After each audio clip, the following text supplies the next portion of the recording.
Stabilize!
Think you can get away?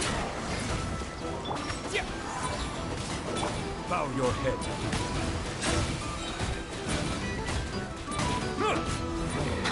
Let the mighty be humble.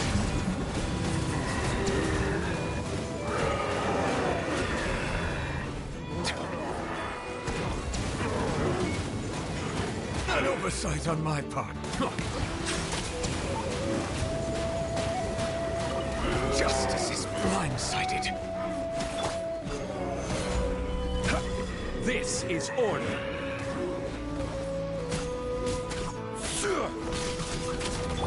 Let's play!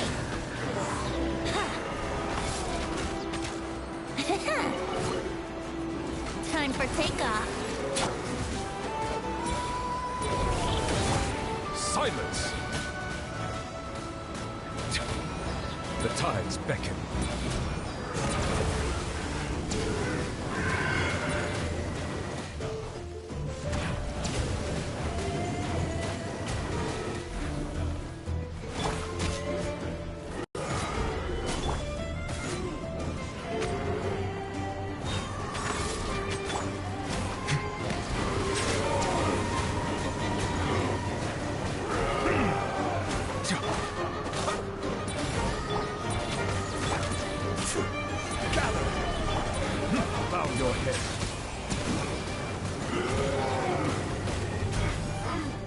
I will have order.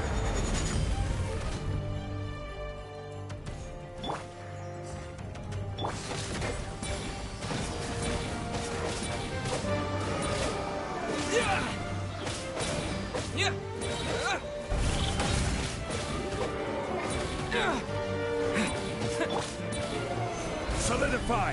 Settle down! Be sanctified.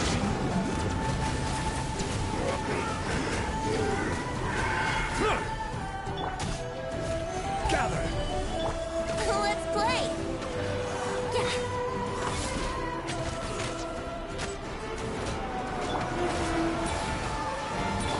Bow your head. Think you can get away? Here we go!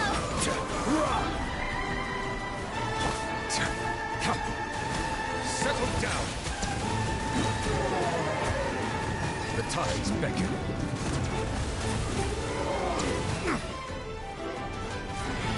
This is order. Bow your head.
What are you doing here? Beats me. I had a bit too much to drink last night, and when I woke up, I was on Hisi Island. Mr. Varka is helping to oversee Nasha Town's preparations for Moon Prayer Night. He is here to go over some details regarding the decorations and custom cloth designs. Right, yeah, that too. What do you mean, that too?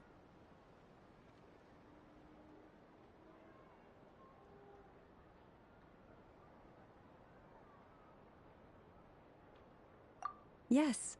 Celebrating this festival is a long-held tradition here in Nodcry. On this day, the crescent moon at the top branches of the verdant crest turns into a full moon, and the moon prayer blossoms bloom with a special radiance. Our people take these to be blessed omens. It's an especially welcome event coming off the back of all that nasty business with Rare. Everyone got put through the ringer recently, and now they're looking to turn their fortunes around. The big shots in town all agree that a big, lively celebration is just what we need to rebuild people's faith in this place. No wonder Catherine said the people weren't so bothered about the religious element. That's right. It's become more of a local custom by this point. The celebrations have little to do with whether the religious stories behind this event are true or not. Even the Frost Moon Scions are eagerly awaiting the coming of Moon Prayer Night, despite now knowing that their past beliefs were founded on a falsehood. That's fair. It's a bit like the Lantern Ride in Liyue. It's a chance for people to enjoy themselves, not debate the existence of the Adepti. Oh, one other thing. We just went to see Columbina. We went ahead and invited her to take part in the festival this time. Hope it's okay. Wait, so... you mean she agreed to it? Huh. That's quite a surprise.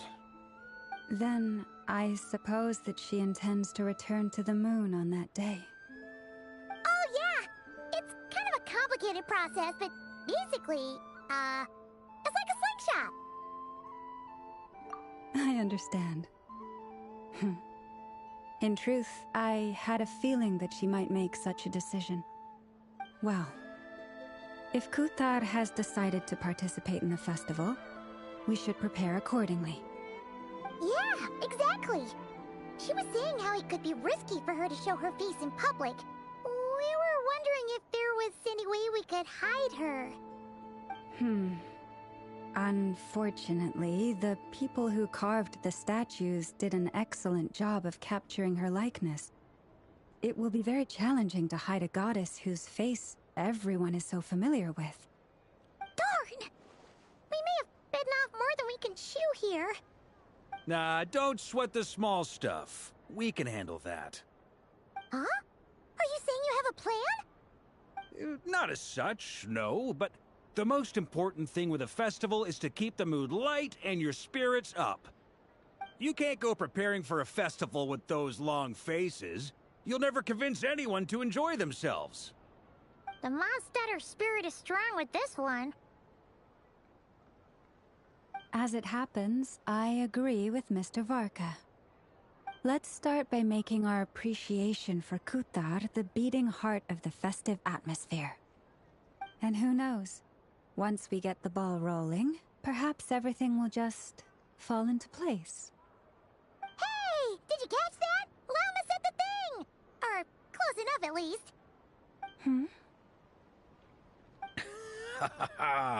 I'm looking forward to the Moon Prayer Night already.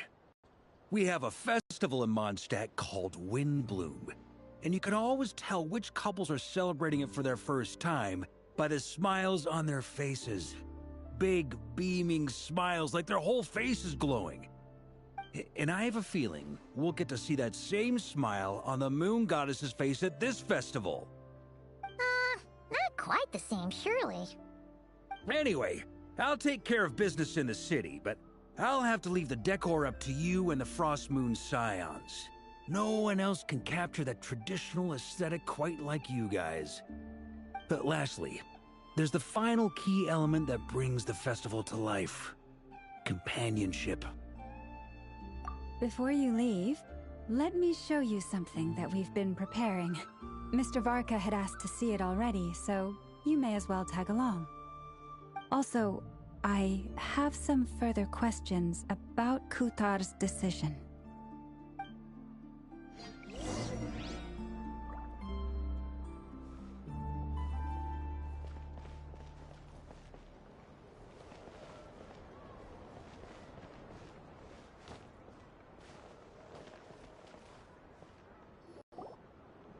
Huh!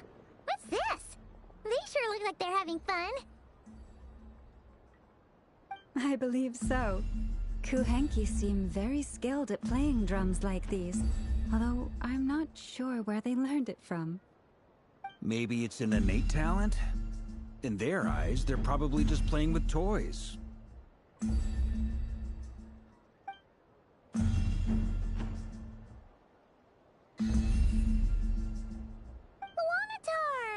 You wanna play too?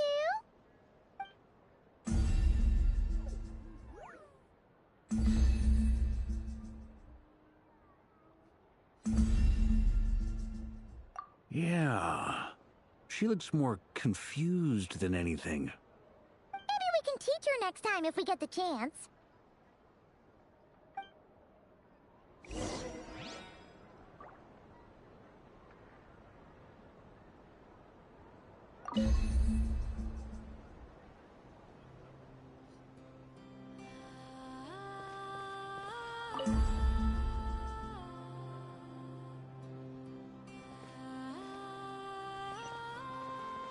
What are these floaty things? Moon veils. We hang them from buildings in the city during the festival. When you look at the sky through them, it creates a lovely misty effect.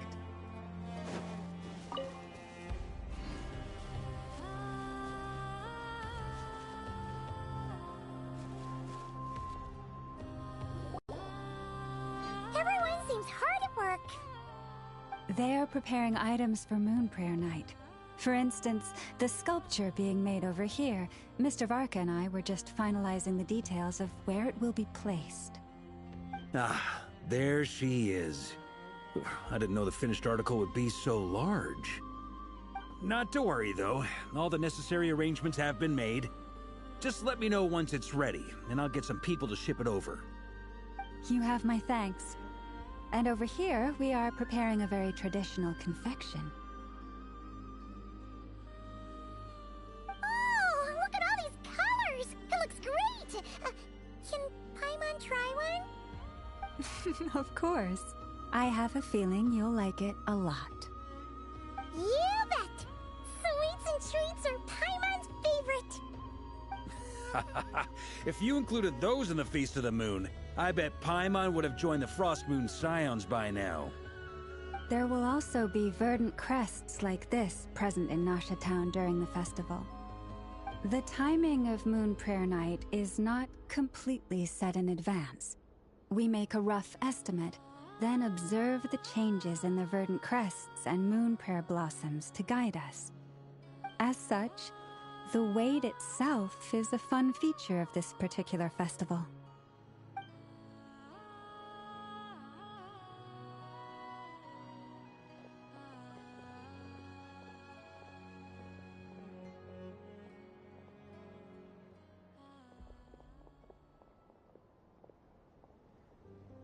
Let's talk here. To tell the truth, I am very surprised to hear that Kutar is willing to participate in the festival. I once asked her if she'd be willing to stay with the Frost Moon Scions. I could introduce her to everyone, and we could be a family to one another. She did not answer, but she has not appeared here since. I took this to mean her answer was no. But if that were the case, she would not have accepted this invitation. Ah. I see. Maybe she is right. Maybe the Frost Moon Scions of today no longer need a moon goddess. But my wish was not for her to come here and be worshipped as a deity. I simply wanted to offer her a place to stay.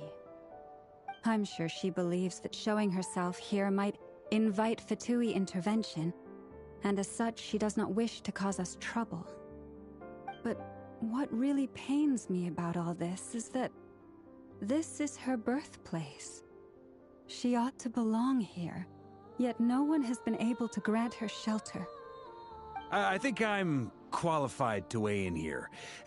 When someone's about to depart on a long trip, what they need is blessings, not burdens. We should wish her the best, not make the journey harder than it already is. Anyway, she's agreed to attend, hasn't she? All we need to do is simply respect her decision. I see your point. Yes, she will soon depart after all.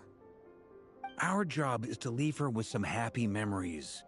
Besides, who's to say her journey to the moon is a one-way trip? It's not like she can't come back and visit if she wants, right? Paimon agrees wholeheartedly. Festivals are all about having fun, so let's keep it simple.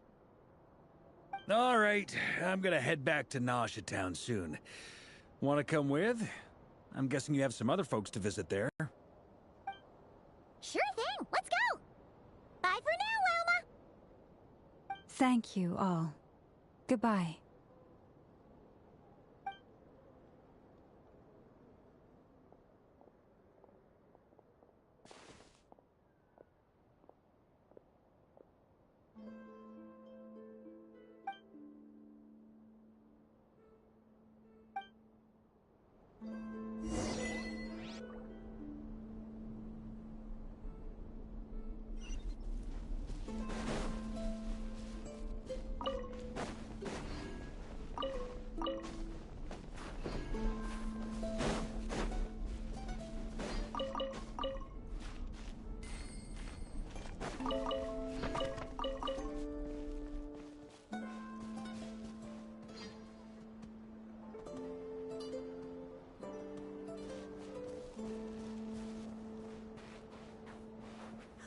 Children should not be exposed to such nonsensical stories.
Your guess is as good as mine. Ah, Grand Master, and the Traveler and Paimon. Hello there. It's been a while. Perfect. We have some new volunteers for our investigation.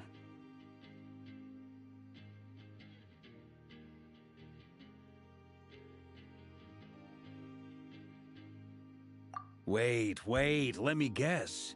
The righteous Lightkeepers are finally ready to hunt down the Abyssal Dragon? Haha. Yes, that too. Yeah, right. Oh, wait. Why does everyone keep saying that too? Well, to be precise, the facts match, but not the causality. Wait, so I guessed right? Half right. Don't act so impressed with yourself. Maybe I can explain. We ran into Mr. Flint's north of Nasha Town. At that time, we just noticed a few abyssal creatures out in the wild, but the strange thing was, I didn't detect any traces of abyssal energy on them at all. On closer inspection, we realized that they were not real monsters, but something akin to reflections in the water, or perhaps a mirage. Huh? What do you mean? Like, you could see them but not touch them? Exactly. It was very peculiar. They roared and tried to attack us, but we could not make any physical contact with them. I think I've heard of things like that happening in Notcry before, but I don't know much about it. Yes, it's a known phenomenon. Mirage-like illusions tend to appear in Nodcry in the run-up to Moonprayer Night. From a distance, they appear quite real.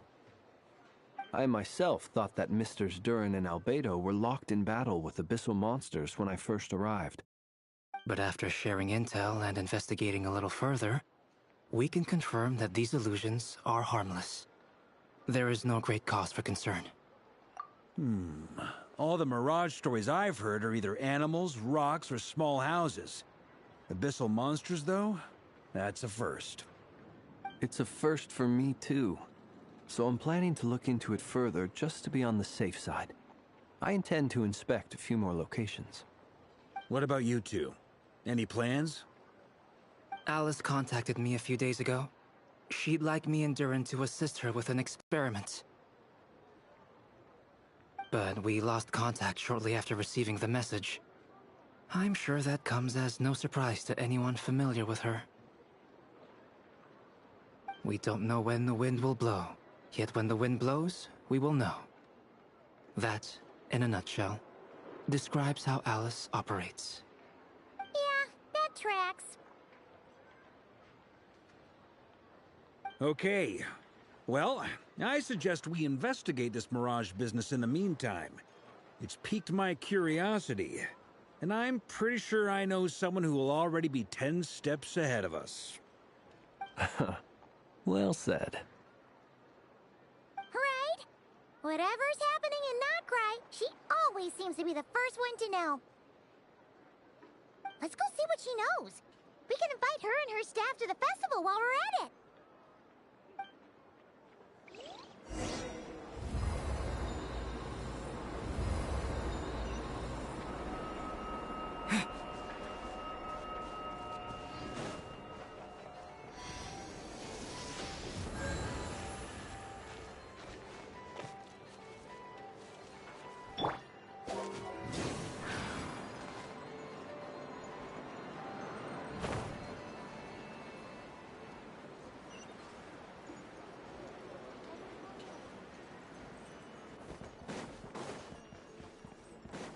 Wouldn't gliding be faster?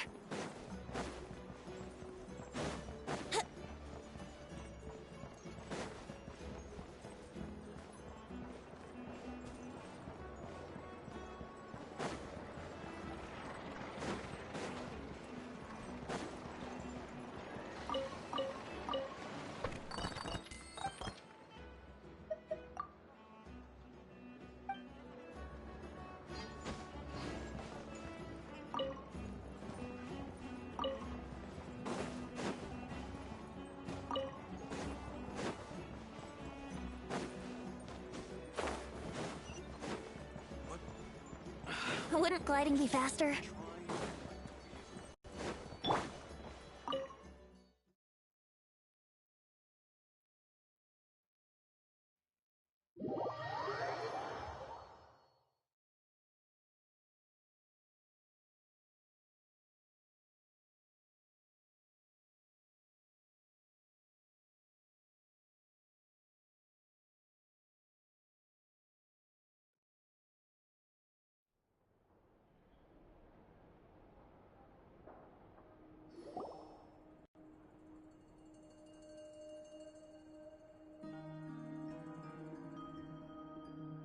You're right, I have noticed. There's certainly something a little fishy about this situation. Only a little, though. Records indicate that this phenomenon can occur in the days before and following Moon Prayer Night. That said, it has always been a rare sight in the past. The odds of encountering these phantoms are similar to looking up in the night sky, happening to see a shooting star, and managing to make a wish before it disappears. But this time, either everyone's getting lucky, or they're appearing far more frequently than usual. Yehoda's out gathering intel as we speak. In the meantime, let me check off some points of interest. First, the Abyss. The ones we saw seem to be abyssal monsters. Indeed. But we have identified one location where many more of them have made an appearance. And not just monsters, but human phantoms, too. Given the scale and nature of the phantoms, it's almost as if someone's last memories are coming to life. Or perhaps the memories of multiple people. Oh. So you mean the phantom monsters are hunting down the phantom humans? Exactly. The phantoms can interact with each other, but we have no means of intervening. In addition, some of the human phantoms would seem to be from the very distant past. This is clear both from the clothing they wear and the stories they tell. They claim to be from Hyperborea, a name which I've heard from Lauma before. If this is true, it means they must be from 6,000 years ago. Did Paimon hear that right? 6,000 years? It sounds like this merits further exploration. That'd be a big help. I'll leave it with you, Albedo. My knowledge of ancient history is non-existent. I used to doze off every time the pre-Knights of Favonius era came up in class. It's quite a miracle that you were able to understand these phantoms' speech, given how long ago they lived. I suppose you're right. But I'll leave the archaeologists to ruminate over that conundrum. As an intelligence broker, my sole interest is in the value of the information I gather. Which, in this case, hopefully means earning myself some good favor with our dear Lady Moonchanter. So calculating. Whew, this intel broker logic always catches Paimon by surprise.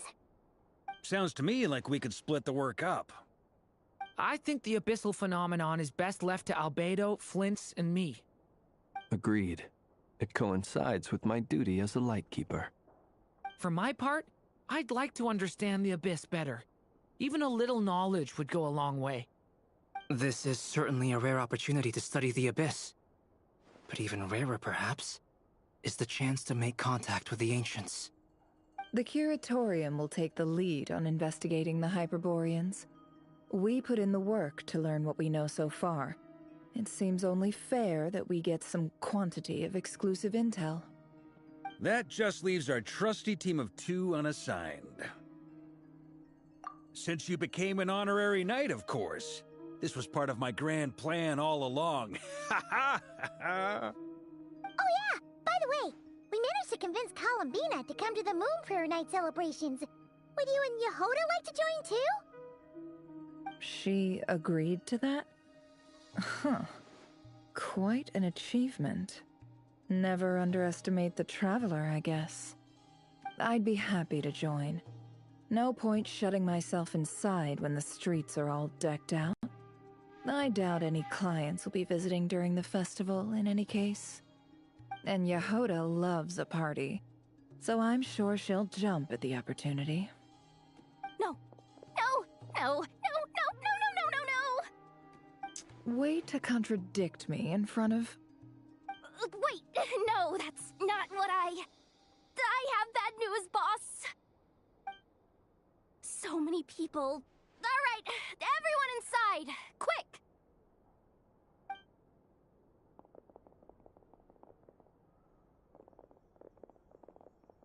This is gonna sound crazy, but hear me out.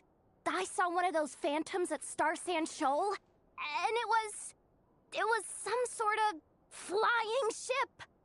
Like a spaceship? That's gotta be the one you came to Tibet in. You said you saw the same thing through the moon marrow, right? Huh? You already know about it? Ugh, I thought I was gonna blow people's minds. Turns out I'm the last to find out. Wait. Back up. You came here in a spaceship? Now my mind is blown! What's it like on the inside?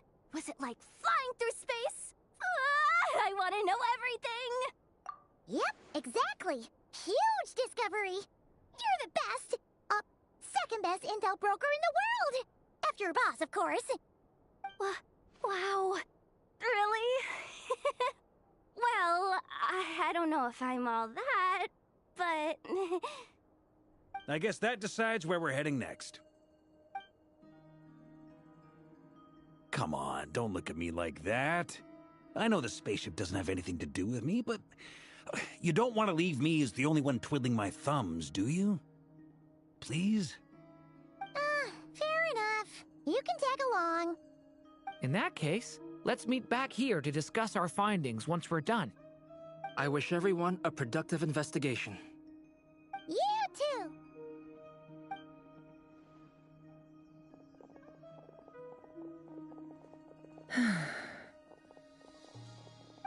What's up, boss? Aren't we gonna head out? Tell me, Yehoda, when did the Curatorium start giving out intel for free? Oh, sorry, boss!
Solidify!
Yehoda was right on the money. This Phantom really is your spaceship. But that's so weird. Why would it show up here? Is it some kind of projection? Or a ghost? Like, maybe it no longer exists, but somehow it left an afterimage? Ah, you're already here. Miss Lauma, what a surprise. I thought you were busy with festival preparations. I was, until one of our people informed me that a strange sight had appeared at Star Sand Shoal. No one's ever seen something quite like this before. I thought I should see it for myself. Same here. Oh, so we heard that these things appear around the festival period. Any idea why that is? Unfortunately not. We have very limited information about them, since they can't be interacted with. And no human phantoms have ever made an appearance before now. The most we've been able to deduce is that these sightings appear to be connected to the increase in Kuvaki energy around this time. Yeah, seems like that's all we can do. This is all so confusing. Allow me to lend you a hand.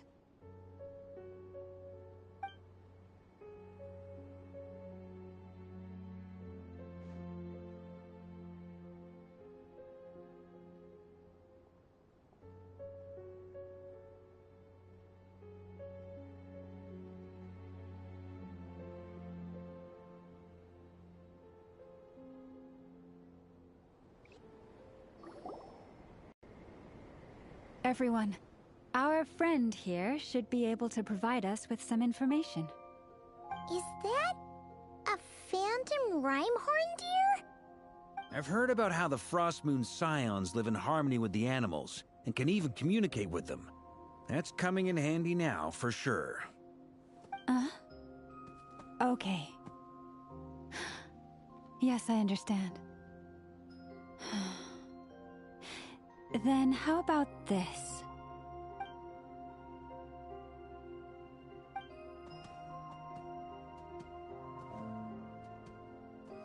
Oh, it's leaving. It appears to share our curiosity about this giant spaceship, so I asked it if it wouldn't mind investigating along with some friends. In return, I told it about some nearby spots where the wild fruit grows abundantly. We may live in a different era from these phantoms, but I trust that the terrain, climate, and ecology here are more resistant to the effects of time than some things are. Let's give them a moment, and hope for the best.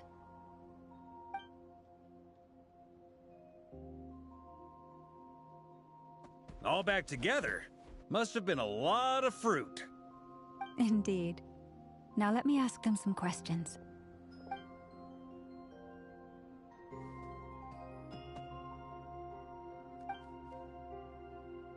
It did find a lot of wild fruit, enough for them to feast for a long while.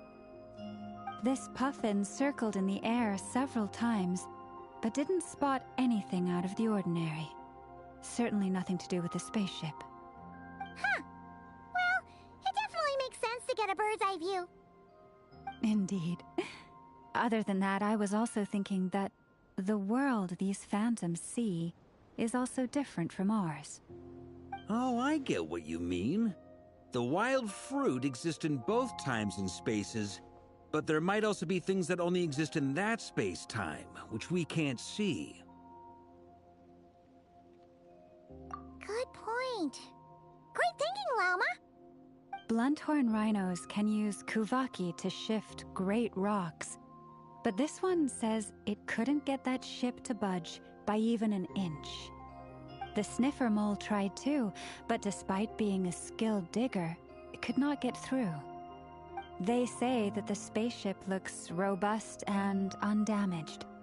It seems completely impervious to any and all attacks. Whatever lies within is well defended from harm. So, just like us humans, there was nothing they could do about this spaceship either. Yes, still, they deserve our thanks. We are grateful for all your efforts, dear friends. Now go, and enjoy your feast. I've noticed some other human phantoms gathered nearby. Come on, let's go talk to them.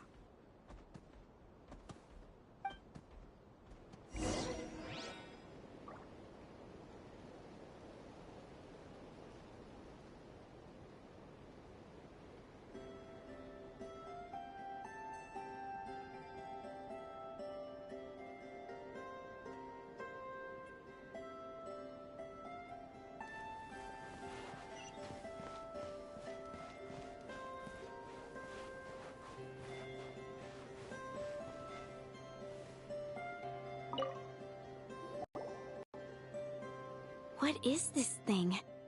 I've never seen it move, and there's no way to get inside. Goodness knows. My grandpa says it's been sitting here at least since his grandpa was still alive. What about his grandpa? Did he say anything to your grandpa's grandpa about it? Huh? I don't know. In all likelihood, it was here back then too. Hard to imagine something this huge could move. Guess that means that as far as they're concerned, this ship's been around a long time.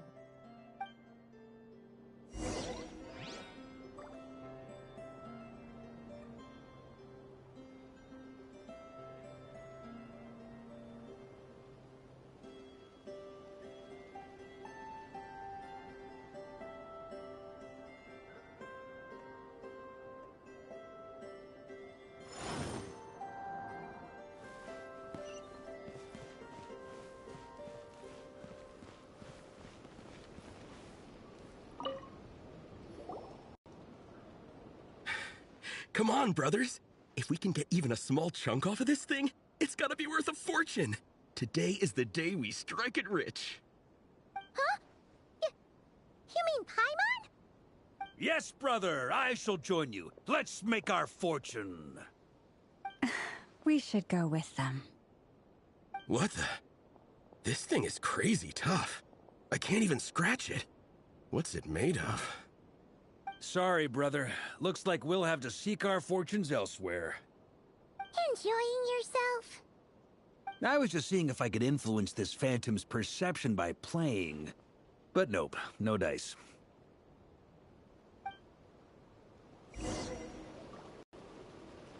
I'm sure we're all starting to build up an idea of what's going on here now that we've spoken to some of the people.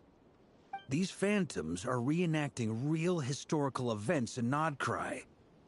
It's almost like we're in some kind of interactive stage play. We can talk to the actors, but the plot is fixed, and we can't influence it. It makes sense. History is set in stone. The objective facts of the past cannot be changed. Paimon totally thought you were just goofing around earlier. But actually, you were doing some serious investigating. Of course I was. Anyway, at this point, I think we're forced to conclude that although the Phantom spaceship is right there in front of us, we aren't going to learn much about it from these people.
Don't be discouraged. If nothing else, this is proof of the ship's existence. And think about it. So many people tried to hack their way inside, but no one could get the door open. It's made of very tough material. To me, that says that we'll either find the ship itself or the story behind it. It's just a matter of time.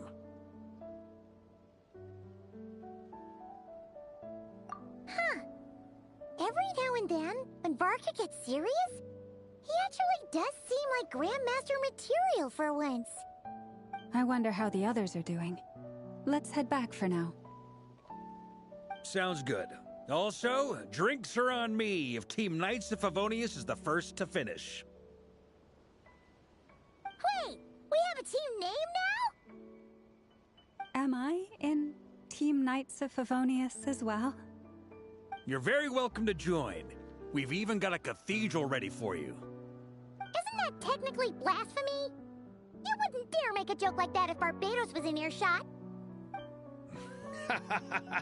Nah, I'm sure Barbados doesn't mind a little harmless blasphemy once in a while.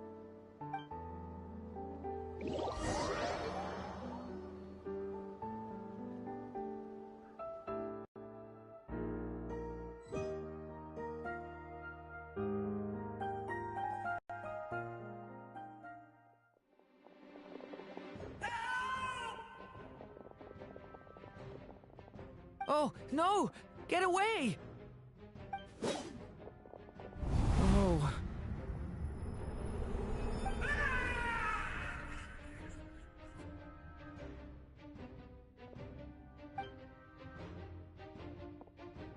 I know it's hard to stomach, Mr. Durin.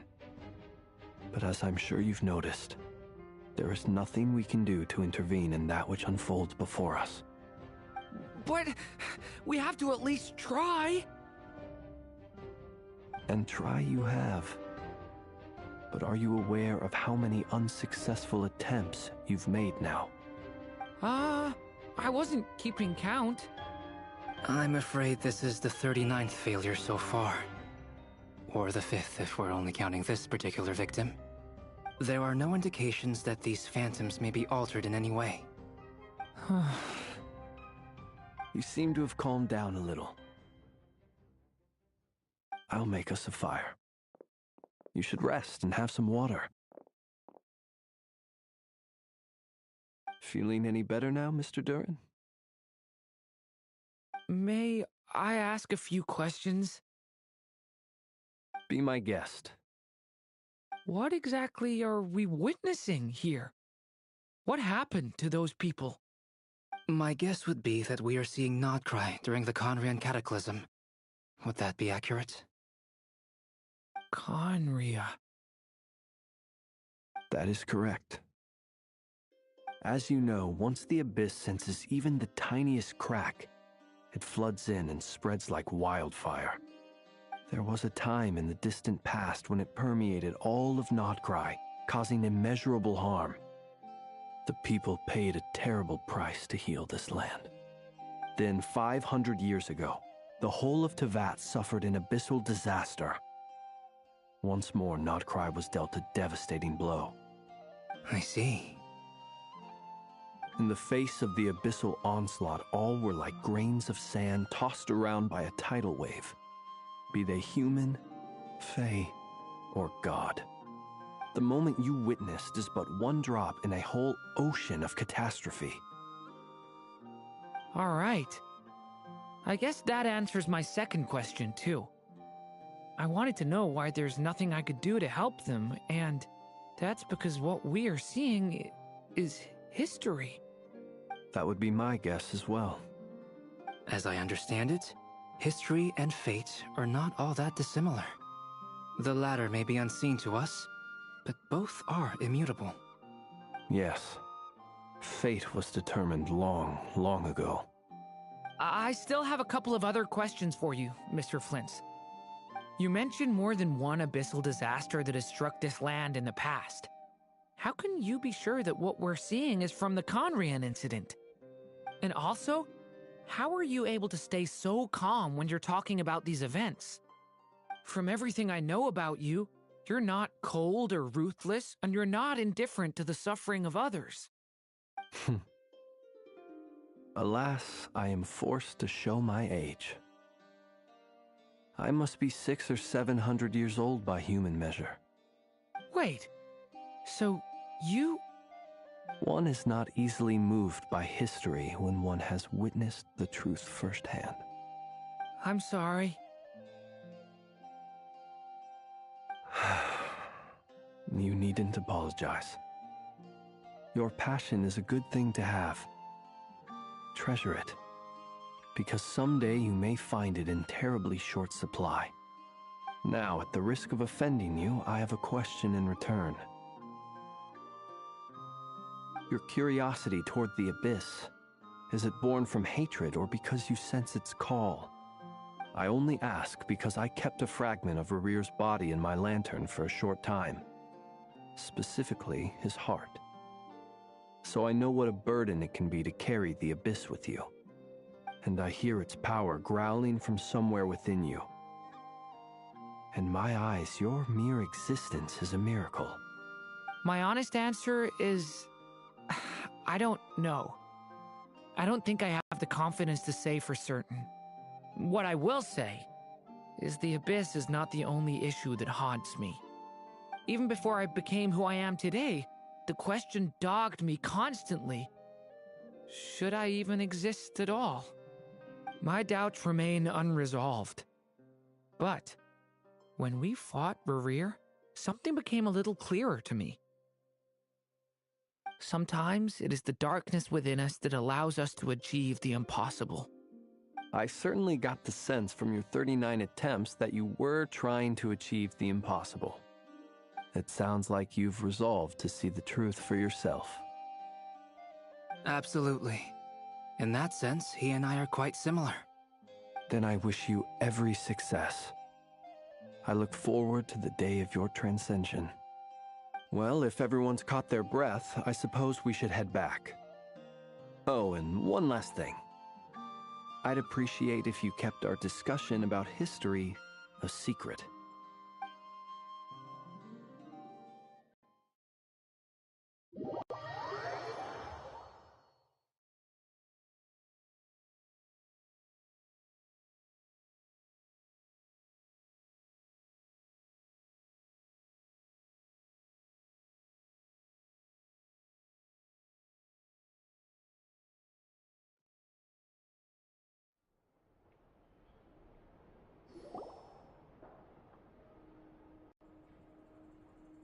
Incredibly, our separate investigations led us all to the same conclusion.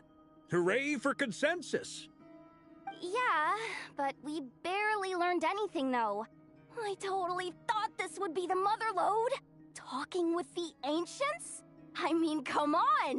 But nope. All we got was useless snippets of conversation. And all this stuff about moons and hyperopia. What a load of baloney.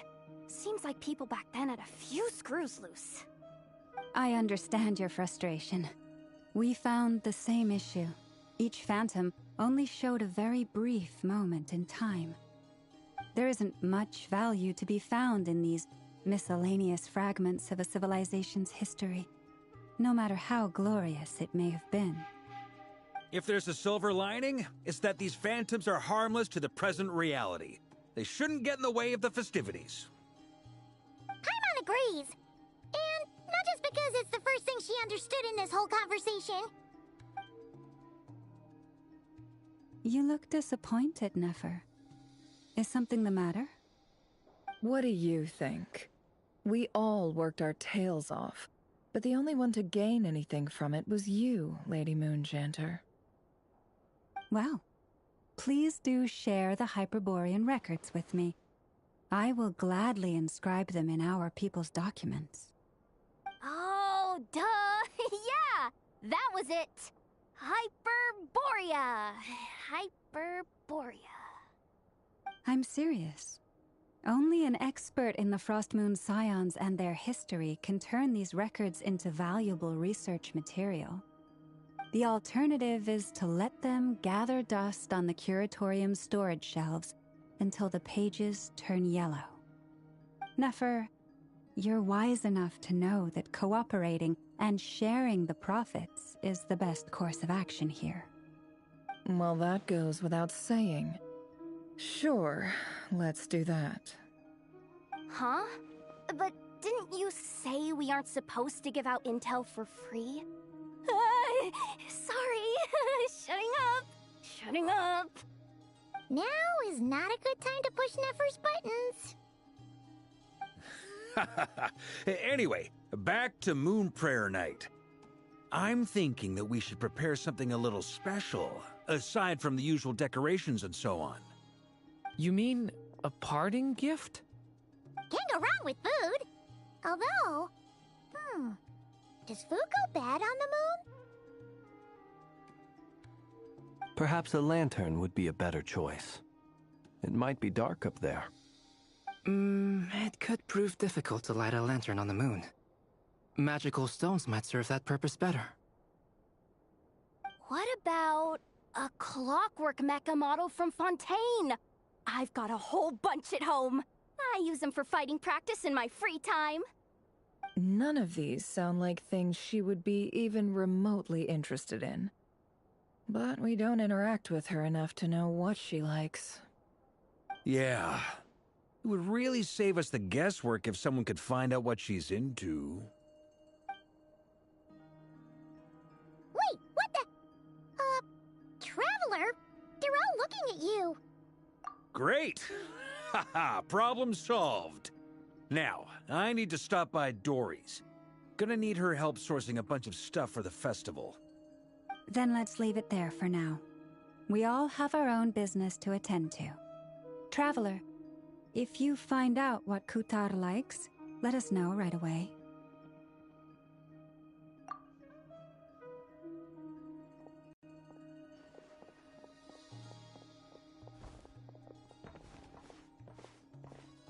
Is something the matter?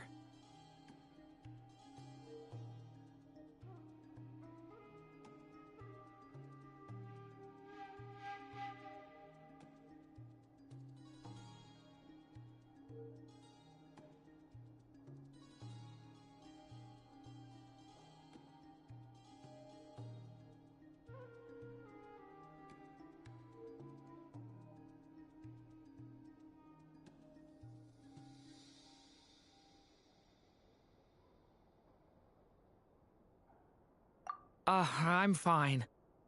It's just... I'm still feeling a little rattled after witnessing the horrors of the Abyss. But it's okay. This is something I have to work through. I'll be all right. Thanks for your concern. Well, don't put too much pressure on yourself. If you ever feel like something's wrong, physically or mentally, we're here to talk.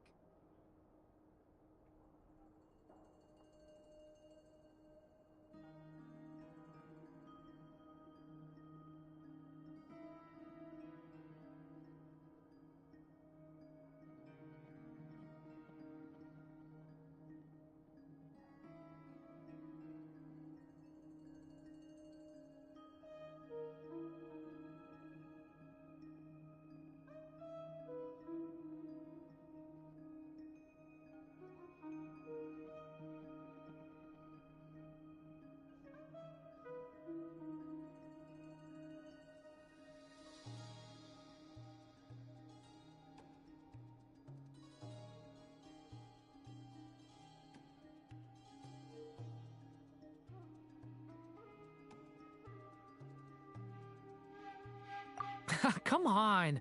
Stop treating me like a kid.